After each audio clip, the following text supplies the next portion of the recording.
নিজ হাতে উপার্জিত খাবারের যে অর্থের চেয়ে শ্রেষ্ঠ খাবার পৃথিবীর কোন মানুষ কোনদিন ভক্ষণ করে নাই। চিল্লায় কোন সুবহানাল্লাহ।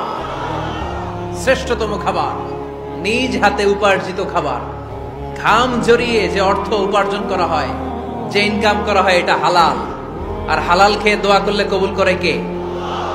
এজন্য খেটে খাওয়া মানুষ, শ্রমজীবী মানুষ আর মেহনতি মানুষদেরকে বিশ্বনবী খুব ভালোবাসতেন। তারা বিশ্বনবীর বন্ধু আর বিশ্বনবী ছিল তাদের বন্ধু। সুবহানাল্লাহ পড়েন। এত ভালোবাসতেন বিশ্বনবী খেটে খাওয়ার মেহনতি মানুষদেরকে। সব সময় বিষ্ণু ইসলাম তাদের জন্য দোয়া করতেন।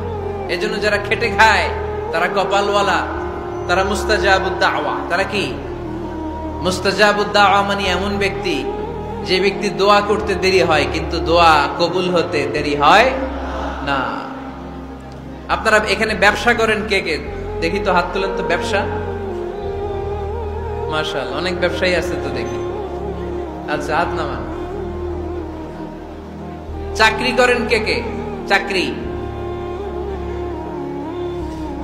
চাকরিও তো অনেক করে দেখি, হাত নামান।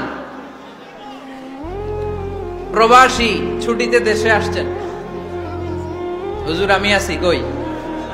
আপনি দেখতে আসছেন? মাশাআল্লাহ। কোন দেশে থাকেন? সৌদি আরব। আলহামদুলিল্লাহ। সৌদিতে ভাল লাগে নাকি সৌদি স্বপ্নের দেশ, খাটতে খাটতে জীবন শেষ? ইনশাআল্লাহ।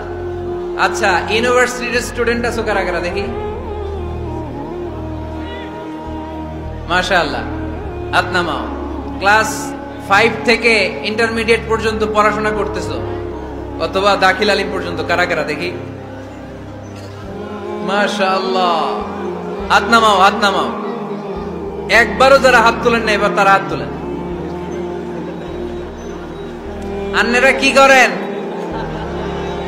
হ্যাঁ, বেকার।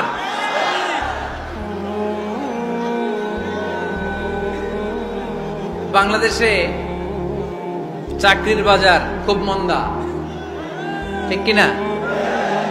বাংলাদেশ ইন্ডিয়াতে চাকরি পেতে অনেক কষ্ট। সামান্য একটা পদের জন্য যেখানে চেয়েছে ক্লাস 8 পাস, এখানে ডবল মাস্টার ডিগ্রি অ্যাপ্লাই করছে কয়েক লক্ষ। এজন্য